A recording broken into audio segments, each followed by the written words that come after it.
Hi, welcome back to the Edge of Conception. My name is Liz. I'm a certified nurse midwife, and I love talking to you about things related to conception, preconception, all the things. This is the protocol. And today we are talking about this 2 week wait. What is this 2 week wait? And I'm going to explain it all in a second.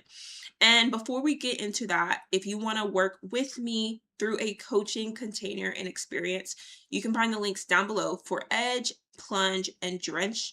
These are three different coaching experiences, and they are linked down below. But let's get into the actual video. So, today we're talking about the 2 week wait. And the quote that we're going to start off with is surrendering control is its own kind of power. So, what is a 2 week wait? What is all this about? Like, let's get into all of this. You did everything right. You tracked your ovulations, you had intercourse when you had intercourse, or you did certain procedures at that time to create a fertilized egg. You timed it, you showed up, and now you wait. The 2 week wait is one of the most psychologically loaded phases of the entire conception journey, and almost nobody prepares you for it. Today, what is actually happening in your body during those 2 weeks, we will not only talk about and discuss, but we will also uncover what is happening to you. As always, we always start with our foundational evidence based clinical understanding before we go up with the emotional, mental, and spiritual aspects of this work. So, what is the clinical orientation? What is the 2 weeks wait actually? This is your luteal phase. So when you are having a menstrual phase, the menstrual cycle is not just your period, right? It is the entire phase that you go through. On average, the fake average is 28 days, but it can range between 21, 22, all the way up to like 35. Before, after that, those are kind of abnormal ranges. But the entire phase is your menstrual phase. So you start off bleeding, then you have your follicular phase, then you have your couple days of ovulation, no more than two. And then you have a solid 12 to 14 days across the board. Every woman in the world has 12 to 14 days of a luteal phase. These 12 to 14 days between ovulation and another missed period, especially if you're trying to conceive, correct? This is when implantation occurs. This is when the fertilized egg is traveling to and embeds itself into the uterine lining. Implantation, don't know why I'm struggling with this word today, typically begins around day 6 to day 10 after ovulation.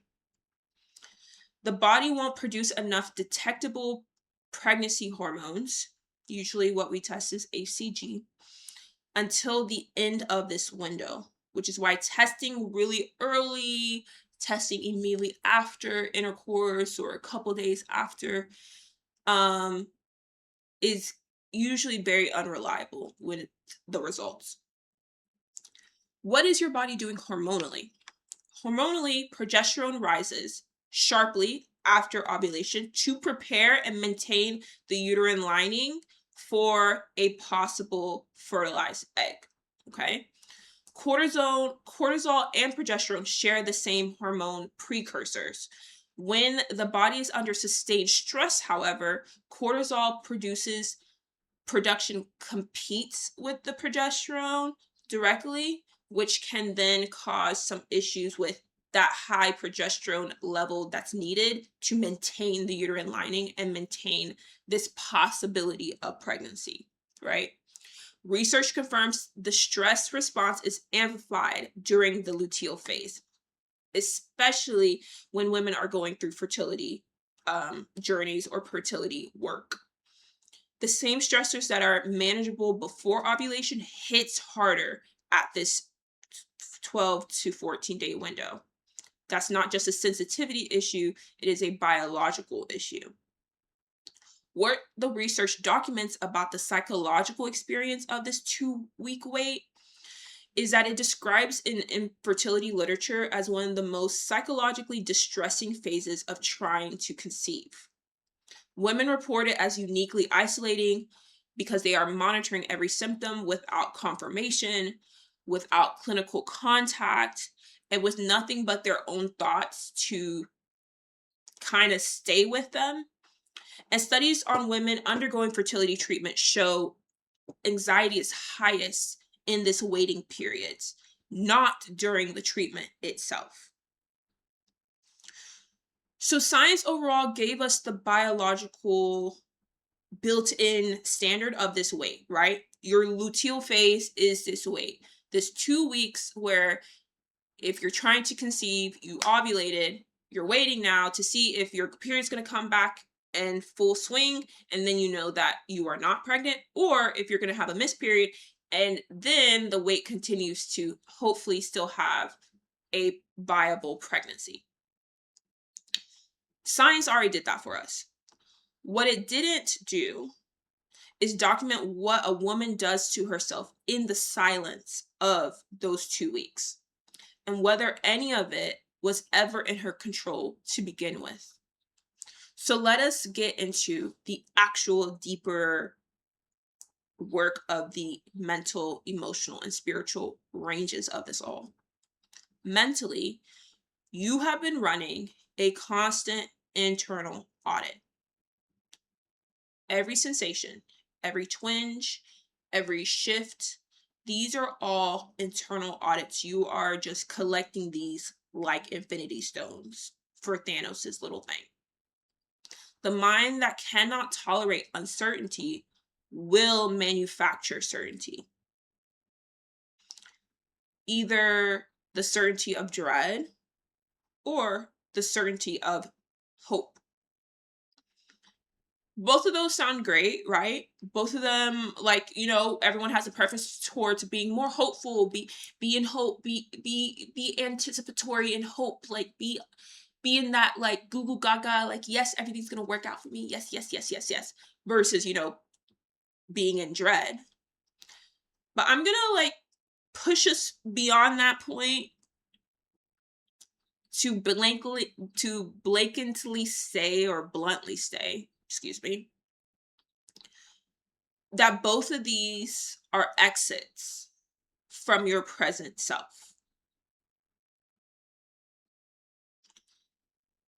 The 2 weeks of this luteal phase, of this waiting period, if you are trying to conceive, as something that most of us high achieving women have a very hard time practicing in our real lives. And that is being in the moment that you cannot optimize.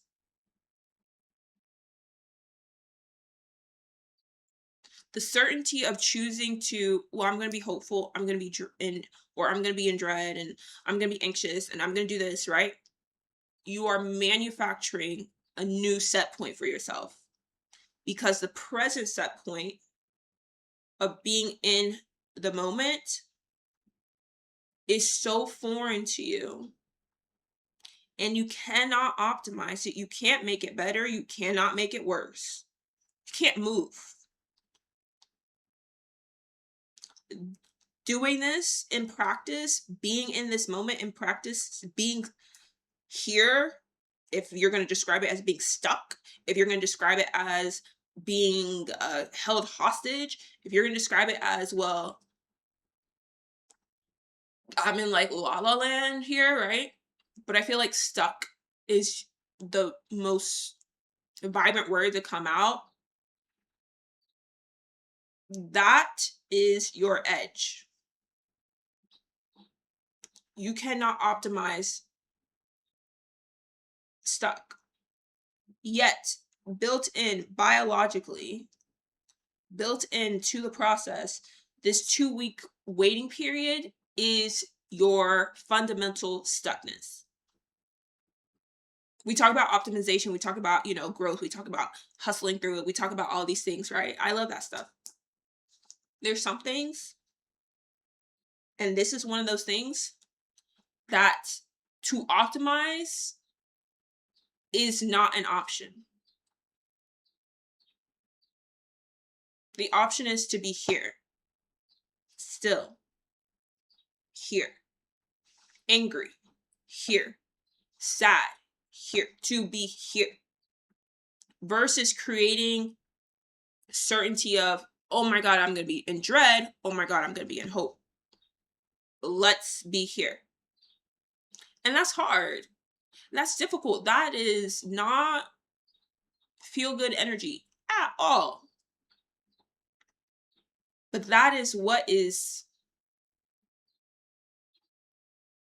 a moment of oneness, which moves us into the emotional aspects of this, right? Because usually that's what we are optimizing out of. We want to optimize out of. We don't want to sit with our emotions. So let's talk about what's our emotions are happening. What is going on with them? There's a specific type of grief that lives in this window, this 2-week wait window. And it's the grief of not knowing. That's what being in the moment is. Shutting down our mental options to remain in the moment because we are in grief of not knowing.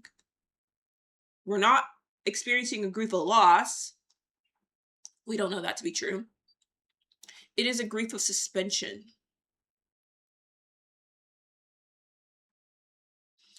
You are holding hope and bracing for disappointment at the same time together. You are vulnerable and you are also withholding all at the same time. That is a very, very, very big thing to carry and carry it quietly, right? Carry it by yourself. Yes, you have the support of everyone around you, but you are carrying it by yourself. And most women carry it without even being able to or not wanting to name it out loud. You are carrying grief, not grief of loss, grief of suspension, of weight, of anticipation. There is grief in that. Why does anticipation, suspension, and even the word wait, why does it always have this negative, like, undertone to it underneath the underbelly of it? Because yes, we're excited. Yes, we want it. Yes, we're like, yes, ugh, just gotta wait. Not the dread or the expectation of it's not gonna work out. No, no, no. Why does the underbelly of anticipation, the underbelly of wait have grief infused into it?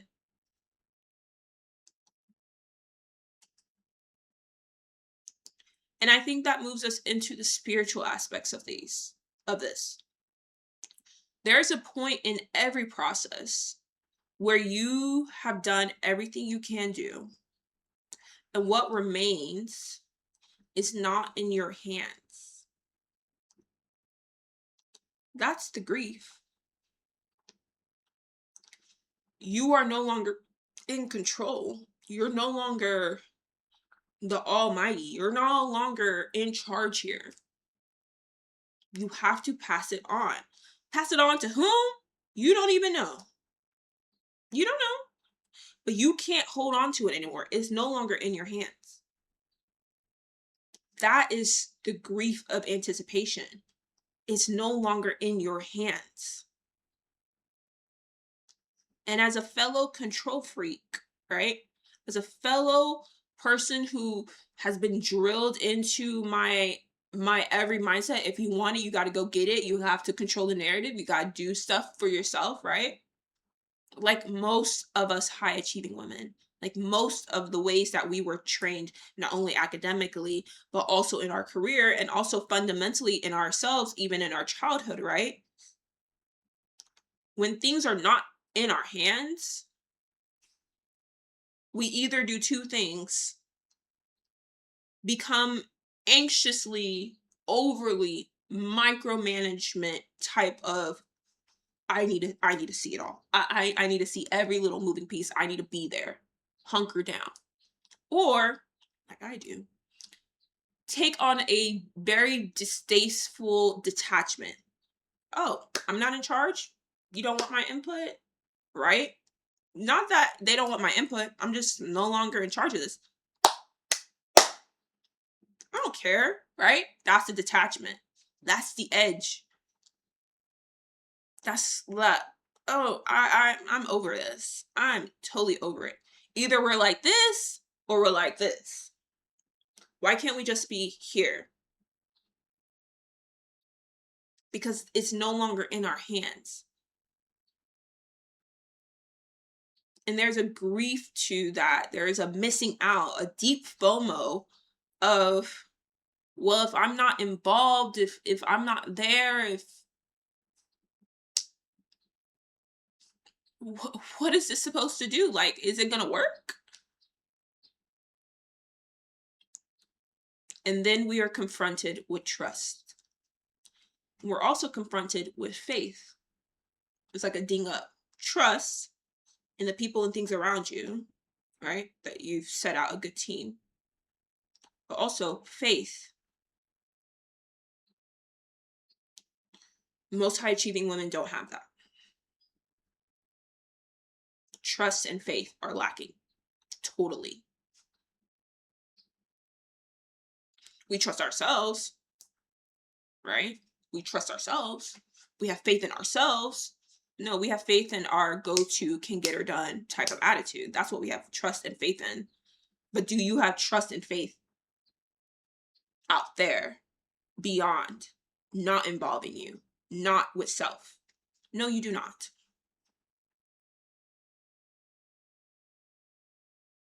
And there is a grief in anticipating something, especially something like this.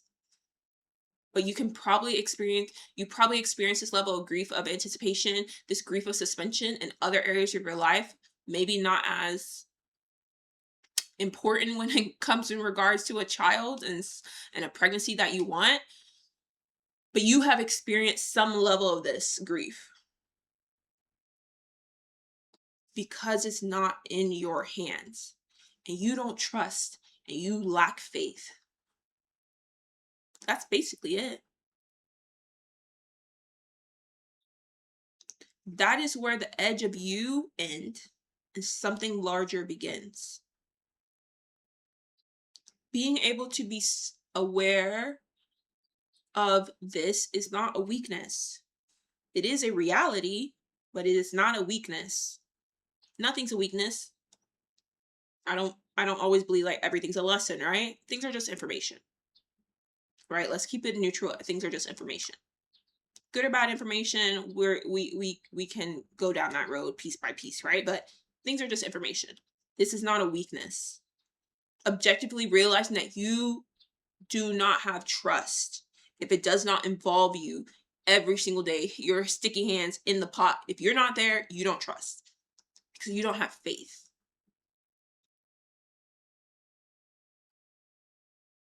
Because this is the edge of where you end and something larger begins. Surrendering control, especially in this window, is not giving up.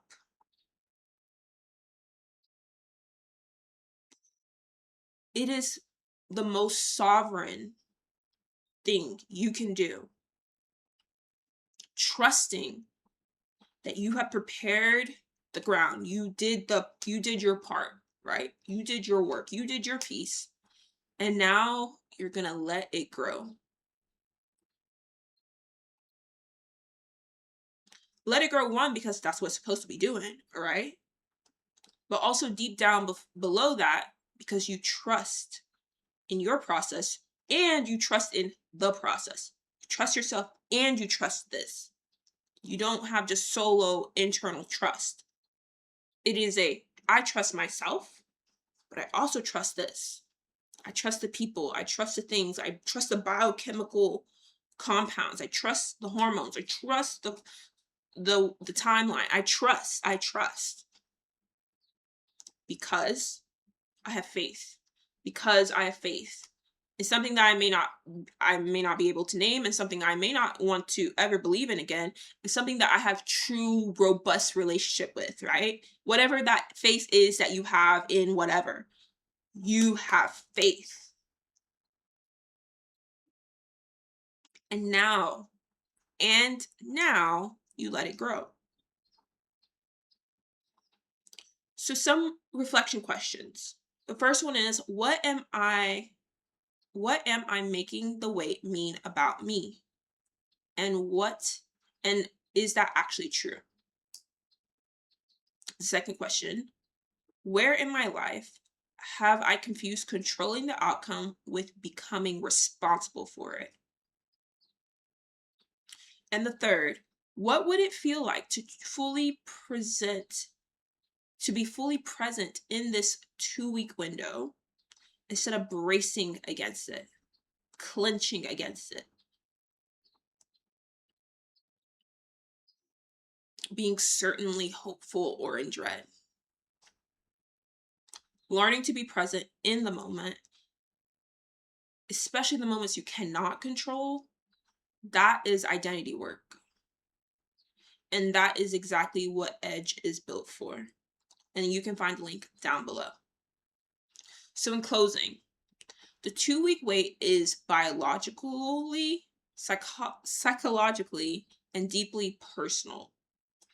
You prepared the ground, that was your job, and you did it well. What happens next is something you think your way through, or you think that you can emotionally gridlock yourself away, and you think and you perceive, when that's just not the reality.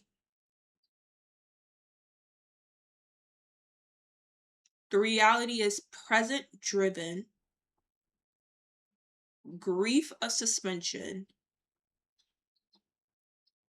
only further healed and actualized through you having trust of not only self, but also external trust of the situation, of others, of the world, because you have faith to let it grow. And why have this whole thing? Why have this whole framework? Because you are always, always, always your next frontier. Next week, we're going to talk about unexplained fertility if I do the weeks correctly. But next video, we're going to talk about more fertility things. And when there is no answer, you have to become the answer. So if you're interested in that, subscribe, please share, please comment below, and I'll talk to you later. Bye.